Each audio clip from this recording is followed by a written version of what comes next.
खमण ढोकळा तर तुम्ही खाल्ला असाल, पण खमणी कधी ऐकलं आहेत का? आता तुम्ही विचार कराल खमणी म्हणजे काय, तर खमणी हा गुजरात मधला सगळ्यात फेमस असा खाद्यपदार्थ आहे, जो मिळतोय आता मुंबईमध्ये. हो, चक्क मुंबईमध्ये. गुजरातमध्ये जसं गरबा फेमस आहे, तशी ही शेवखमणी पण फेमस आहे. शेवखमणी तुम्ही कधी ना कधीतरी खाल्लाच असाल, पण शेवखमणी कशी बनते हे तुम्हाला माहिती आहे का? तर चला बघूया. काकांनी घेतली आहे मोठी कढई आणि त्यात टाकलं आहे तेल. त्यामध्ये टाकली आहे ही राई पण खूप प्रमाणात टाकली आहे. त्यानंतर दिला आहे इथे हिंगेचा तडका दिल्यावरती तर तुम्हाला माहितीच आहे, हिंगाच्या वासाने तर सगळ्यांचंच मन मोहून जात. आता काकांनी कढईमध्ये टाकली आहे ती खमणी. हो, ही आहे खमणी पिवळ्या कलर मध्ये.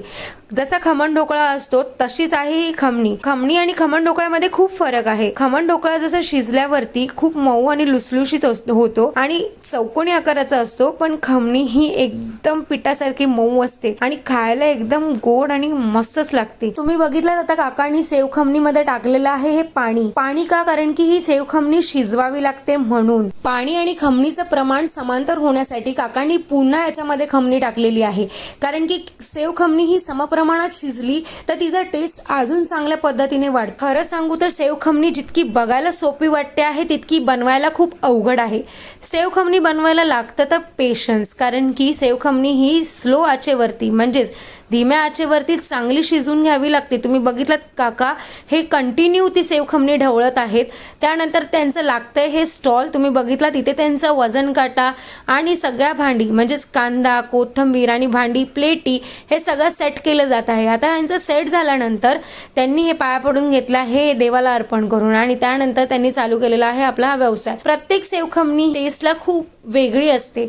खमण ढोकळा तर आपण खातोच, कारण की खमण ढोकळा हा पचवण्यासाठी खूप चांगला असतो. तशीच ही शेवखमणी पण आहे. शेवखमणीमध्ये सिंधी शेवखमणी पण तुम्हाला मिळेल विदाऊट कांदावाली, आणि ही आपली खमणी मिळते त्याच्यामध्ये असतो तो सेव, कांदा, मिरची, कोथिंबीर हे सगळं तुम्हाला येणार. शेवखमणी ही वजनावर दिली जाते. तुम्ही बघितलं सोन्याच्या भावात विकली जाते ती ही शेवखमणी.